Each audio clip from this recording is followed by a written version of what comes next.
We are in the home of Dr. Gene McNeeley in Norris, Tennessee on Saturday, February 7th to record his life story and his years here in Norris in this area as a family physician. Now, Dr. McNeeley, you grew up in East Tennessee, I believe. I grew up at Tazewell in Claiborne County and went to public school there, and subsequently went to college up at Milligan College in Elizabethton. And after that, in 1942, I went to UT Memphis, and then I interned at Wesley Hospital in Chicago and met my wife, and then I went into the Army in 1946, and I was married in 1946, and stayed in the Army until 1948, when we lived in New Jersey and also at Springfield Armory in Massachusetts. And then I came to Norris. Where did you serve in the Army? At Camp Kilmer. This was the end of the war, actually. At Camp Kilmer and at Fort Dix and at Springfield Armory in Springfield, Massachusetts. When you made the decision to come to Norris, what went into your deciding that this would be your home and practice? Well, of course, I had a son by then, and I had to do something. And of course, I had family, friends, and I had a cousin who lived in Clinton who told me that she thought this was a nice neighborhood, and the doctor had just left and suggested I might want to come here, which I did. Was that Dr. Lassiter? It was Dr. Lassiter who left. He was here 2 years, and then he left. And Dr. Bishop was here for 2 or 3 years before him, but then he went to Clinton. And then Dr. Lassiter came here, and then I came here in 48. And the doctor's office, when you came, was in the old farmhouse across the street from what's now the post office? Yes. And did you buy that building, or did you lease that building? What arrangement? I didn't. I bought it subsequently, but when I first came, I believe that I rented it for $50 a month. But of course, within a year or two, I bought it. I'm sure I bought it in 1950. So, and then when did you decide you needed a new structure for your facilities? That kind of evolved over time. We put in a horrible-looking, flat-topped building to start with, and then added on to that, and then subsequently added on to that, and made the flat-top gabled. So, that was a fashion at the time, though. So it just evolved over a period of time. And grew with your practice? Right, yeah. Now, when you started your practice here, you made some home visits, didn't you? Sure did. Tell us about that. Well, I remember this. I got $3 for a visit in town, and I got $5 for a visit out of Andersonville. Andersonville and Norris got a bargain at $3, and office calls were $2, and that was about it.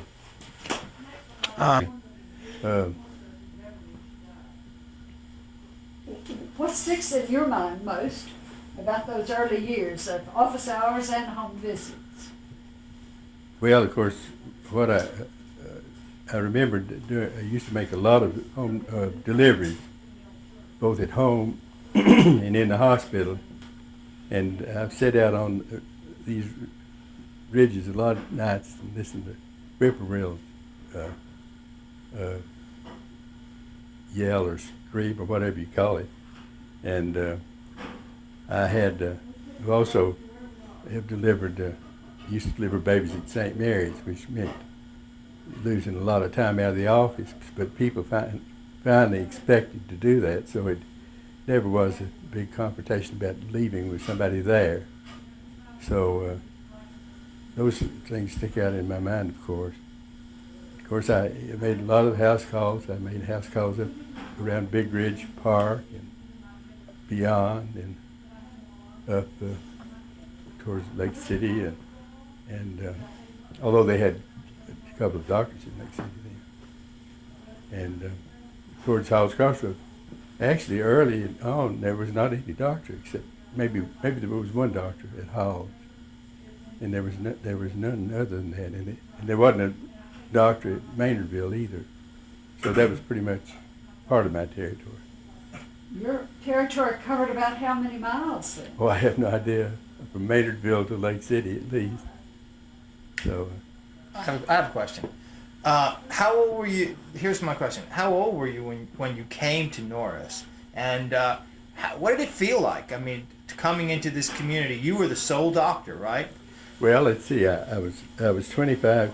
I was 25 years old when I. 25 years old when I came here. That's right. It's been so long I can't remember. But anyway, and I didn't have enough sense, I guess, to be scared, or I would have been. But anyway, had a little old X-ray that sat down there, and we'd X-ray whatever came in. And back then, you didn't go to the emergency room because there wasn't any service actually for years. You know, and you'd have to, if you sent up somebody, you'd have to arrange for somebody to see them there. And so I saw a lot of stuff and did a lot of stuff I'm sure that I wouldn't particularly want to do now, and probably couldn't. But I remember getting up at night and making house calls. And when I first came here, for instance, for high blood pressure, there's only two drugs that I know that were used then, and neither one of them was very effective. Of course, that was 1950. That's been 50 years ago almost. And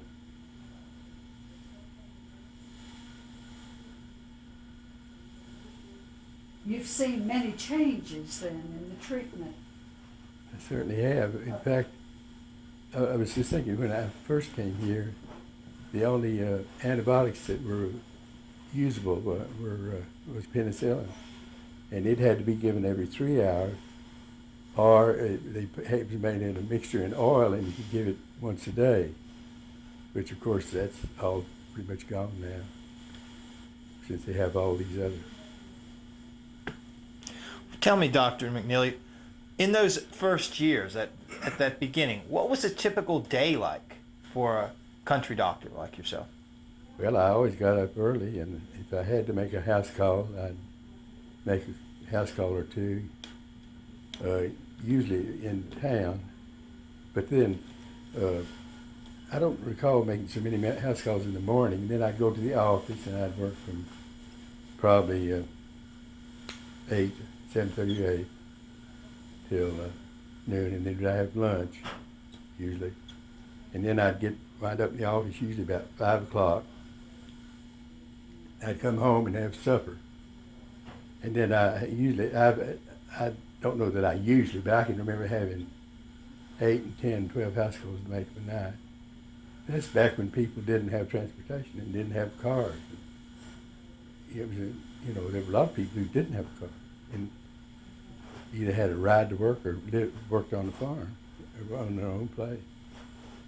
And you make as many as 8 calls after supper? I have, but that was usually in the wintertime when there was a lot of flu or colds or something.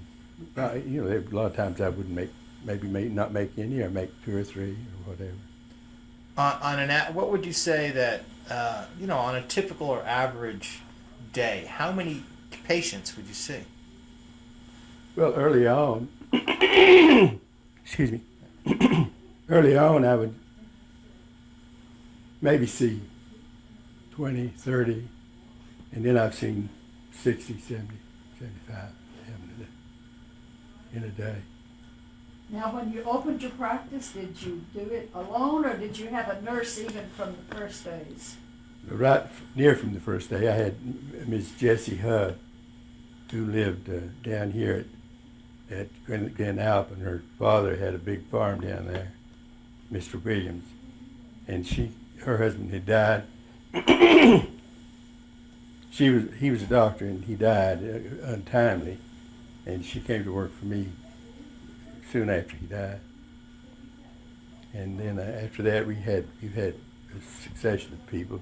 Mrs. Booty, of course, has been down there for off and on, and still works at the office for years. And other people were Katie Phillips worked there, and Mrs. Angel, and on and on and on. Now, when you started the new building, that property was yours completely, You right? mean down here in town? Yes. Yeah, it was. Yes. And you put up the first flat top brick Yeah.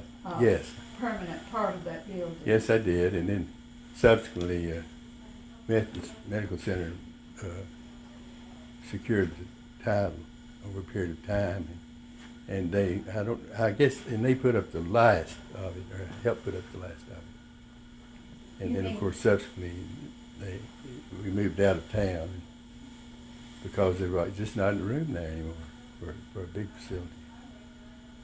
Do you want to tell how you came to the decision for the building to be donated to the city of Norris?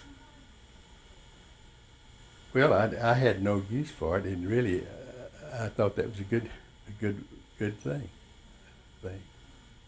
I don't think that it would have any great commercial value where it is. And It is I think a real I'm interested in asset. Norris. I've lived here all my life. A real asset to Norris. Now, did you continue practicing when it moved out on Highway 61, or had you slowed down your practice for that time? No, I really pretty much quit office practice when I was probably 68, which would have been 7 years ago. But I subsequently have been doing a lot of nursing home practice at Lake City, and at Wynwood in Clinton, and at Mariner in Norris. And I plan to do. I think every year I'll quit, but I enjoy doing it so much I don't really want to until I have to. But anyway, I've been at Mariner, or what was before that was Regency. Before that, the Shanks had the Normand, which originated up on the hill up here where the TVA offices are. And they probably had 15 or 20 patients then, and when it was full. And I often thought if that place ever got on fire, we wouldn't be in big trouble, but that would be big trouble, because it was, I'm sure, totally would. And of course, back then they didn't have the building codes they have now, because that's probably been 25 years at least. Now, you were busy as a physician, but you had to be busy as a father too. Well, my wife was busier as a mother probably, but we had a large family, and we're proud of them all, and they all think Norris is a fine place too. So anyway, life goes on, and our status changes all the time. I used to say I used to go to meetings and I was the youngest man there, and one day I looked up and I was the oldest man there. That's what happens to you in life. It happens quickly, doesn't Sure it? does, as a lot of us know. Now, we would like for you to tell us about your family. You do have a unique family. Well, I have my oldest son, and is in practice here in Norris, and I have a daughter who's into computer-based training. She's been living in Norris, but she's moving to Salem, Virginia. And then I have twins. Howard is in practice here, and David is right now. He spent 15 years in Haiti as running a hospital down there. He's an Episcopal priest, but he's now in New York, and is a professor at Cornell Medical Center there. And then I have a son, Gene, who's head of the gynecology department at Wayne State University in Detroit. And have my youngest son is Bill, and he's an Episcopal priest in Fayetteville, Tennessee. So that essentially covers. Of course, I have a wife who I'm very proud of, and that ought to cover it all. That's the family. She had to have been quite a woman to keep things going at home so well. That's what I told her. While you were running all over the country helping people feel better. And I, for one, could testify to your helping people feel better. You meant a lot to my parents. I still remember both of them. Now, anything you want to say about changes you saw in this town from the day you arrived? I have another question also in that respect. That Norris was a unique community for East Tennessee. It would seem to me. How did you see that as you came back here from you had grown up in Tazewell, but granted you were in New Jersey and other places in your practice? Well, obviously it was a unique community, and I perceived that because they'd lived through here all my life, except for the Army time and school. But basically, I think the people were extremely socially, not socialized, but into doing things. They had things that they did. We had they had a little theater. They had a chorus. They had an excellent swimming program. And this we're talking about 40 years ago, I guess. And a lot of things like that. They used to have a great books club. I think that's what they used to call them. Not that I was in it, but which in itself is unusual. But people were just like other people, as far as I was concerned. So that's about how I remember that. Some of the things I remember the most are little theater productions. And I remember the chorus because I used to sing in the chorus. And we'd have a couple of programs of each a year, which I don't think you see that hardly any place anymore that I'm aware of. Who was the director when you were singing in the chorus? Was that Eleanor Redding or? Reddy. Eleanor Reddy, that's who it was. And of course, I was never in the little theater, but they had Sandy Brandt. He did what's the one about the Big Rabbit, the play. Oh yeah, I know what you're talking about. Anyway, he did. I remember he did that when then we had Did Jimmy Stewart start in it in the movie? Yeah. Right. And on and on and on. In fact, I have some programs I'll give you when I get into it. Those would surely be interesting for our archival collection. But anyway, I've enjoyed it all, and I enjoy it yet.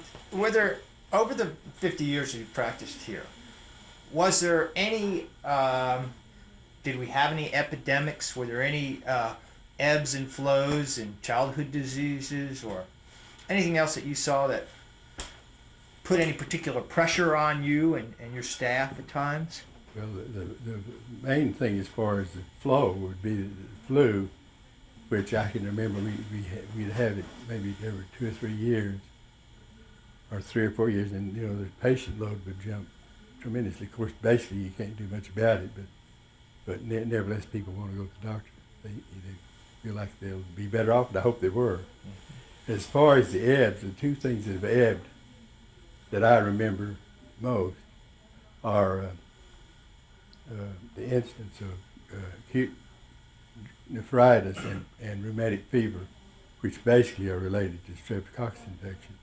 And it's essentially unseen now that I'm aware, that I see around or anywhere. But back then, it was not uncommon to have 5 or 6 or 10 kids in bed with either rheumatic fever or acute glomerulonephritis. And of course, that's been helped with the fact you use penicillin then. If it's properly treated, you don't get these things. So those are the things I remember the most.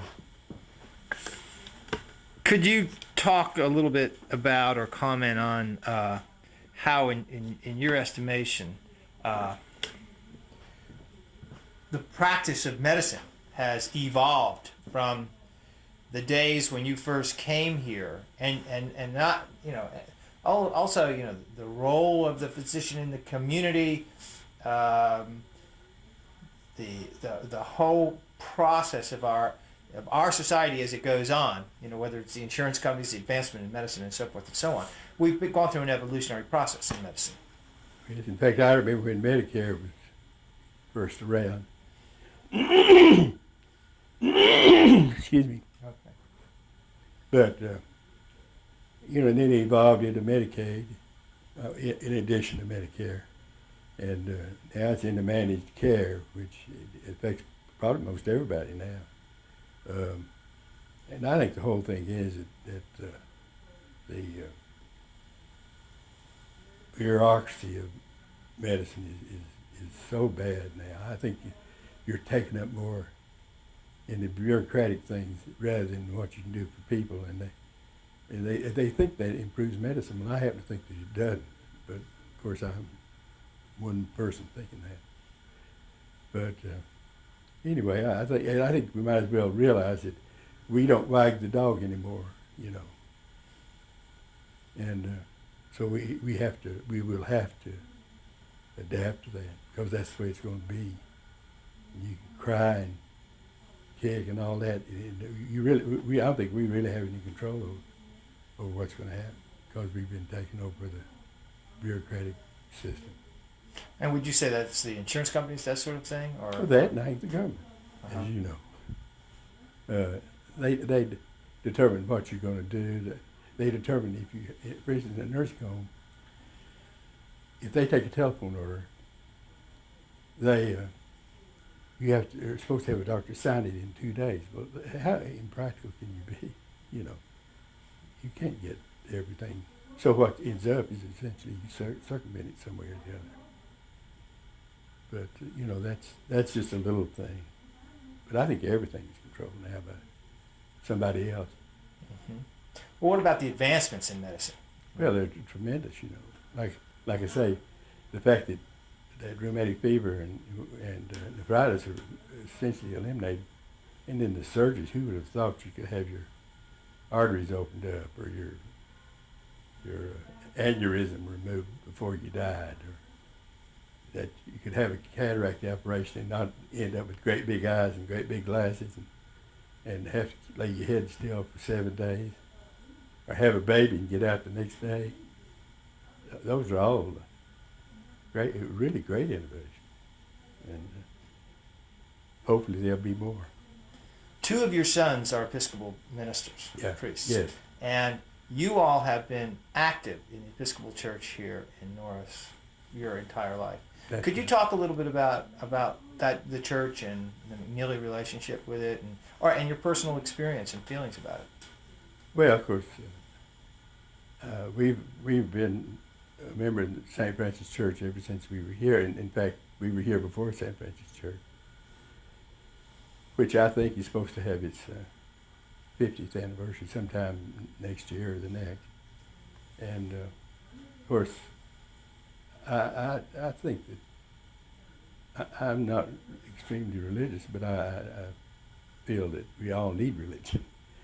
And as far as being an Episcopalian, I've been a Baptist before, so I can say that I think that whatever you are, it's up to you to do. I don't think it matters anything except that you're just and upright person. Try to do what you think's right and what you think God wants you to do. As a physician, does that play a part? You deal with a lot of things that the rest of us don't have to deal with. A lot of death, pain. But I think that a lot of that, though, is the way you personally are. I know a lot of people who are much more sensitive than I am. A lot of doctors, and then I know some who really are not very sensitive at all. I think that depends on your own character and the way you are.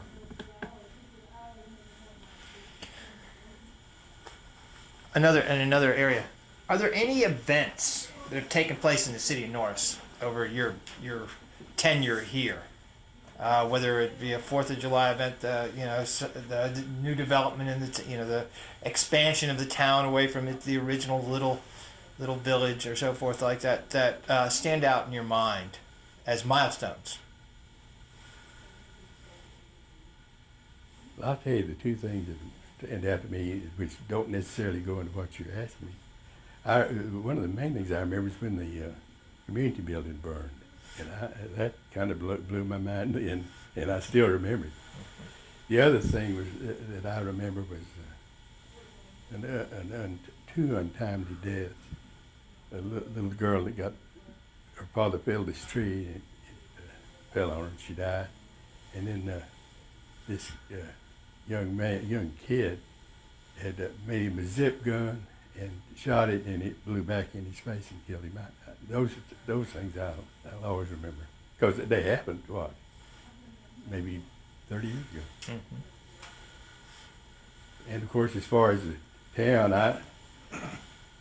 you have to be resigned to you flow with the times. You can't be the little old town that it once was and survive. So as far as that goes, I think that's just a normal deal. I just hope we can perpetuate what we have here that's good and offer it to other people if it's this way of doing it. Well, what do you think about how the community has developed with our ongoing development in East Tennessee and stuff like that? And what's your prognosis for the future? Well, as far as developing, I think it had to be the way it is. You can't have what people expect from government becomes more and more, not less and less. Maybe we'd like it to be that way, but it's not true. And I think that we need to rethink what we need to do, and I think the Highway 61 down here between here and the interstate, somebody needs to figure out how that really needs to be done. Of course, I know Norris doesn't.